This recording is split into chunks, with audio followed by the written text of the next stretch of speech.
अस्सलामु अलैकुम वरहमतुल्लाहि वबरकातुहू। मोहतरम भाइयों, बुज़ुर्गों और दोस्तों, ये हमारा इस्लाह मुआशरा का 814वां सबक है। मोहतरम दोस्तों, एक न्यूज़ पढ़ रहा था मैं मराठी न्यूज़पेपर के अंदर। एक बूढ़ी औरत 75 साल की उम्र, उसके बेटों ने बाप की जो प्रॉपर्टीज़ थी आपस में तकसीम कर ली। माँ जो है वो ख़ानदानी घर में रहती थी, वो घर को बेच दिया। अब बेचने के बाद वो बूढ़ी औरत, जिसके 4 बेटे हैं और 3 बेटियां हैं, यानी वो 7 औलादों की माँ है, अब उसका कोई पुरसाने हाल नहीं है। उसको रोड पे, रास्ते पे छोड़ दिया। तो एक फ़ाउंडेशन वाले जो इस तरीक़े के बूढ़े लोगों की और माज़ूरों की मदद करते हैं, वो फाउंडेशन वाले लोग जब उसके पास पहुँचे तो बेचारी रो रो कर अपना दर्द सुनाने लगी कि मेरे हस्बैंड की जितनी भी प्रॉपर्टी थी बेटों ने वो खा गए, आपस में बांट लिए। बेटियां अपने अपने घरों पे मस्त है, और फिर मेरा जो घर था कम से कम उतना रहने देना चाहिए था, तो बेटों ने वो रहता मकान भी बेच दिया। और उसके बाद में वो जो बूढ़ी औरत थी वो फुटपाथ के ऊपर आ गई। तो आज कोई भी औलाद, कोई भी बेटा उसको संभालने के लिए तैयार नहीं है। ये ख़बर मैंने जब पढ़ा मेरे मोहतरम दोस्तों, इतना अफसोस हुआ मुझे। बाद में मैंने उस न्यूज़पेपर की वेबसाइट पे जाकर वो वीडियो भी देखा जिसके अंदर वो बूढ़ी औरत अपना दर्द सुना रही है। महल्ले के, बस्ती के लोग वहाँ पर जमा हैं, वो फाउंडेशन के लोग जो वहाँ पे मौजूद है, उन्होंने कहा भाई हम जो भी कार्रवाई वगैरह हो सकती है उनके ख़िलाफ़ में करेंगे, लेकिन फ़िलहाल के लिए 4 बेटों की और 3 बेटियों की जो वालिदा है उसको हम वृद्धा आश्रम, ओल्ड हाउस, वहाँ पे लेकर जा रहे हैं। अब हम लोग भी ये बेचारी की परवरिश करेंगे। इतना अफसोस हुआ मेरे मोहतरम दोस्तों। मैं सोचने लगा, वो अकेली औरत, उसके लिए अपनी 7 औलादों को पालना मुश्किल नहीं था। उसने अपना खून पिला पिला कर, अपना खून जला जला कर ये औलादों को इसलिए बालिग किया, इसलिए बड़ा किया, इसलिए पैरों पे खड़ा किया। यही औलादें पैसा आने के बाद, दौलत आने के बाद, शादियां होने के बाद, जब अपनी फैमिलीज़ में सेटल हो जाएगी, उसके बाद वो इस माँ को इस तरीक़े से दर बदर की ठोकरें खाने पे मजबूर कर सके। यानी वो एक बूढ़ी औरत, उसको, उसके लिए 7 बच्चों को पालना मुश्किल नहीं था, लेकिन आज ये 7 बच्चों को अपनी अकेली माँ को संभालना मुश्किल हो रहा है। आज मेरे मोहतरम दोस्तों, हमारा मुल्क हिंदुस्तान, ये अपने माँ बाप के साथ, अपने पेरेंट्स के साथ गद्दारी और बेवफाई के मामले में यूरोप से, अमेरिका से और दुनिया के दूसरे मुल्कों से 100 कदम आगे निकल चुका है। मैं पहले सुनता था, मेरा जब बचपन का पीरियड था, मदरसे में तालिब इल्मी का ज़माना, वो ज़माने में कोई एक आधा बेचारा अमेरिका जाके आ गया या कहीं पे यूरोप के किसी मुल्क में, या एक आधे ने अपना सफ़रनामा लिख दिया, तो वो इतने यानी ऐसे अंदाज से वहाँ के हालात को पेश करते थे, बोले आज अमेरिका में फैमिली सिस्टम पूरी तरह से डिस्ट्रॉय हो चुका है, आज यूरोप के मुल्कों के अंदर पूरा फैमिली सिस्टम ख़त्म हो चुका है, वहाँ की औलादें माँ बाप की खिदमत करने को तैयार नहीं। मैं सोचता था यार वहाँ की औलादें कैसी होंगी, कैसे गद्दार होंगे, कैसे माँ बाप के साथ में जो है इस तरीक़े का सुलूक करने वाले होंगे। लेकिन मेरे मोहतरम दोस्तों, आज मैं अल्हम्दुलिल्लाह ख़ुद भी रिसर्च कर सकता हूँ, किताबें पढ़ सकता हूँ, सारी चीज़ें देख सकता हूँ, तो मुझे ये महसूस होता है वो लिखने वाले और बोलने वालों ने यूरोप की जो तस्वीर उस ज़माने में पेश की थी, उससे बदतर और बुरा हाल हम प्रैक्टिकल में आज हमारे मुल्क हिंदुस्तान के अंदर देख रहे हैं। हमारे मुकाबले में फिर भी यूरोप के पेरेंट्स, यूरोप के माँ बाप, यूरोप के दादा दादी, वो किसी हद तक हमारे से अच्छी हालत में हैं। उनको फुटपाथ पे भीख मांगने की, रोडों पे, रास्तों पे आने की तो ज़रूरत नहीं पड़ रही है, क्योंकि वहाँ के बूढ़ों ने पहले से ही अपनी जो लाइफ है, अपनी ज़िंदगी का पूरी तरीके से मैनेजमेंट किया हुआ होता है और अलग अलग अलग अलग टाइप के उन्होंने फाइनेंशियल जो है वो सपोर्ट लिए हुए होते हैं, इन्वेस्टमेंट किया हुआ होता है, उनकी लाइफ पूरी तरीके से सेटल होती है। हर महीने उनके पास इनकम के रिसोर्सेस होते हैं, प्रॉपर्टीज़ होती है जहाँ से कुछ उनको इनकम हो जाती है। वहाँ का बूढ़ा भी अपने घरों में नौकर रख के ऐश की आराम की ज़िंदगी गुजारता है। और उसके कंपैरिजन में अगर हम हमारे मुल्क में आज देखेंगे, हमारे यहाँ पे एक्चुअल में सिस्टम और निज़ाम ये है जो गैरों के रास्ते से आज मुसलमानों में भी आया हुआ है। बाप वो एक दुकान का मालिक है, बाप एक ज़मीन का खेती बाड़ी का मालिक है। अब वो अपना खून पसीना लगा के अपनी औलादों को बड़ा करता है और बड़ा करने के बाद उसका अपना खुद का जो है कोई फ्यूचर प्लान नहीं होता है। अब कोई फ्यूचर प्लान नहीं होने के बाद हमारे यहाँ पे यही सिस्टम चलता है कि औलादे ऑटोमेटिकली बाप के कारोबार, बाप के खेती बाड़ी, बाप के जायदाद, बाप के प्रॉपर्टीज़ की मालिक बनना शुरू हो जाती है। बाप की दुकान पे औलादों का कब्ज़ा हो जाता है, बाप के खेती बाड़ी पे औलादों का कब्ज़ा हो जाता है, बाप के प्रॉपर्टीज़ पर। और ख़ुद हमारे ज़माने के जो बाप है वो ख़ुद अपनी औलादों को सुपुर्द करते हैं, औलादों के हवाले कर देते हैं।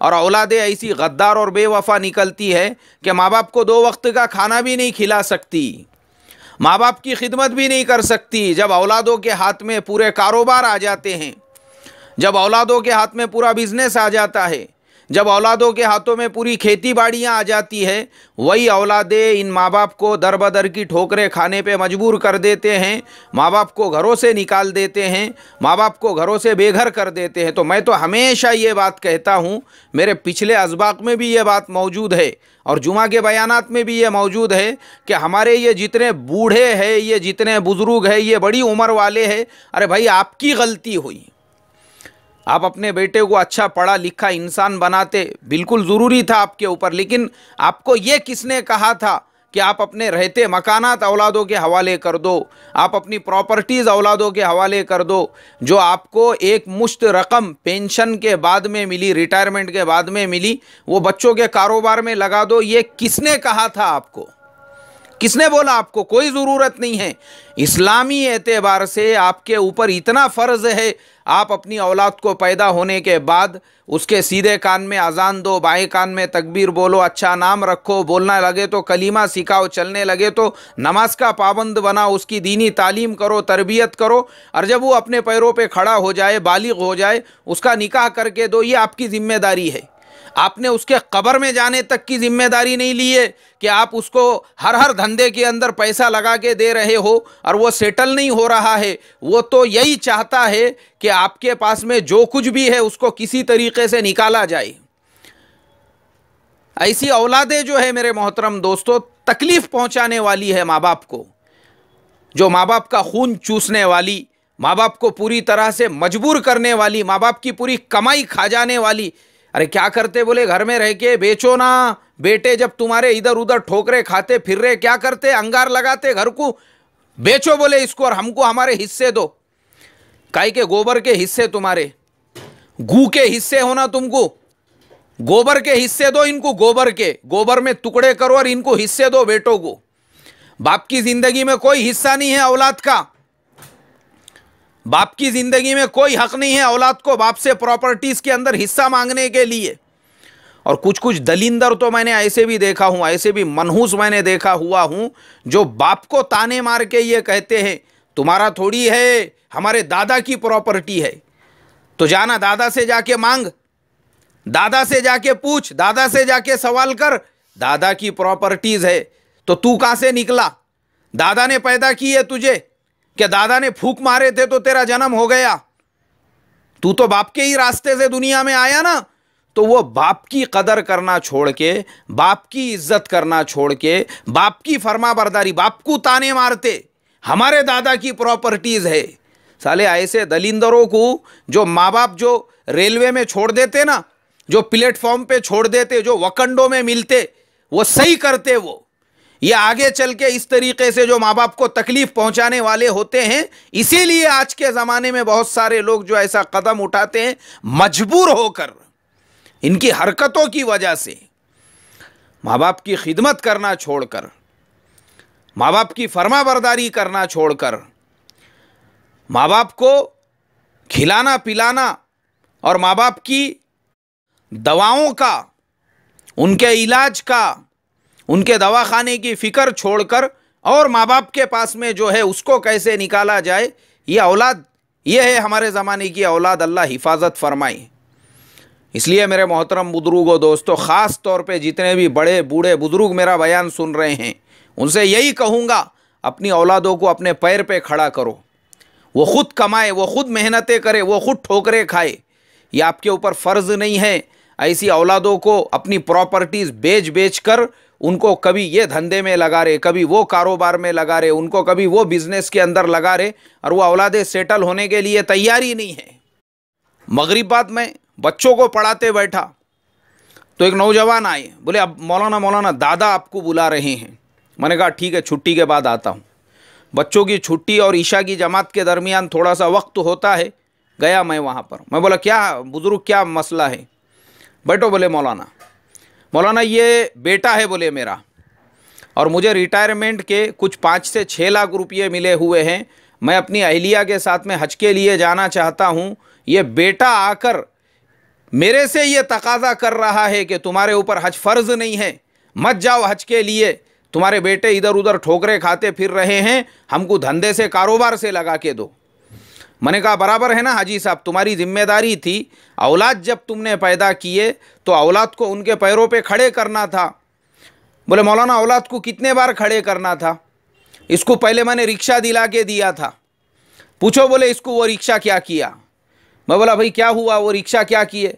नहीं कुछ भी नहीं। बोले मौलाना वो मेरे साले का एक्सीडेंट हो गया, उसको दवाखाने में पैसे नहीं थे, इसके लिए मैंने वो रिक्शा बेच दिया और वो साले का इलाज कराया।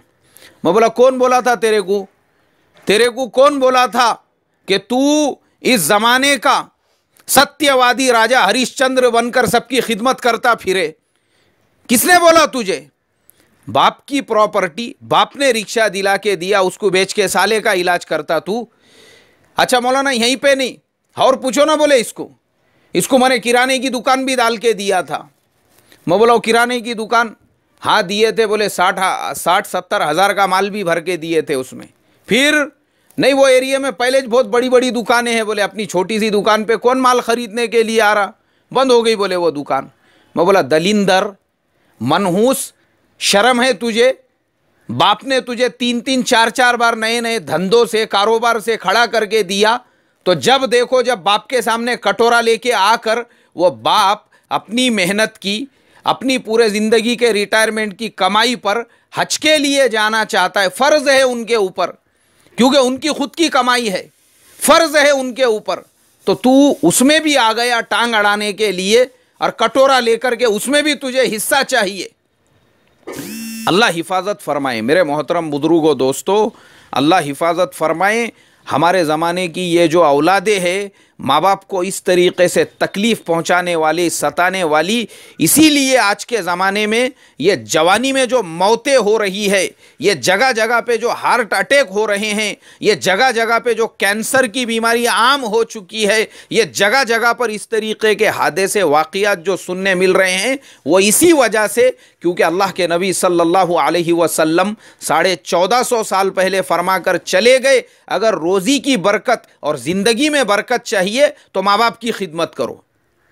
माँ बाप की खिदमत करो। माँ बाप की खिदमत करोगे तो ज़िंदगी भी लंबी होगी और रोज़ी में भी अल्लाह बरकत देंगे। और जितना माँ बाप को सताओगे, जितना माँ बाप को तड़पाओगे, जितना माँ बाप को तरसाओगे, अल्लाह तुमको भी वैसे ही रोज़ी रिज़्क़ के लिए तड़पाए और तरसाएगा, और वैसे ही अल्लाह तबारक व तआला तुम्हारी ज़िंदगियों को तंग कर देगा। तंग ज़िंदगी की भी बरकत छीन लेगा और रोज़ी की भी बरकत अल्लाह तबारक व तआला ख़त्म कर देगा। इसलिए मेरे मोहतरम बुजुर्गों दोस्तों, और ख़ास तौर पे हमारे आज के जो नौजवान जो अपनी जोरू के ग़ुलाम बनकर, जिधर जोरू का दुपट्टा हिला ये वहाँ पे दुम हिलाते हुए पहुँच गया, जिधर साड़ी का पल्लू हिला ये वहाँ पे दुम हिलाते हुए पहुँच गया। या ऐसे जो जोरू के ग़ुलाम हैं आज के ज़माने में, जो रात दिन जोरू के कदमों का तवाफ़ करने वाले और कुत्ते के जैसा उसके आगे पीछे दुम हिलाने वाले, उसने उड़ बोली तो खड़े रह के भागना शुरू कर देने वाले, और बैठ बोली तो लेट जाने वाले ऐसे जितने भी जोरू के गुलाम हैं, मैं उनसे ख़ास तौर पे दरख्वास्त करूँगा, ये जोरू बाद में आई, पहले तुम्हारी माँ आई हुई है। जब तुम पैदा हुए थे और डायपर के अंदर जो है हलवा पूरा छोड़ देते थे पतला पतला, तो साफ करने को ये जोरू नहीं आई थी, वो माँ ने ही तुम्हारा पूरा हलवा साफ की थी, वो माँ ने ही डायपर बदली थी, वो माँ ने ही इस लायक बनाई कि आज जोरू को हलवे और मिठाइयाँ खिला सके। तो पहले माँ आई, वो माँ थी जिसने इस लायक बनाया। तो पहले माँ की इज्जत करो, माँ की फरमाबरदारी करो। वो जोरू के इश्क और मोहब्बत में अंधे बनकर माँ बाप को छोड़कर अपना खुराड़ा अलग लेकर वो माँ बाप को, उनको बेचारों को बुढ़ापे में रोटियों के लिए मत तरसाओ, वरना खुदा ना करे कहीं तुम्हारी औलादे भीख मांगने पे मजबूर ना कर दे। अल्लाह मेरी तुम्हारी हिफाजत फरमाई। अस्सलामु अलैकुम वरहमतुल्लाहि वबरकातुहू।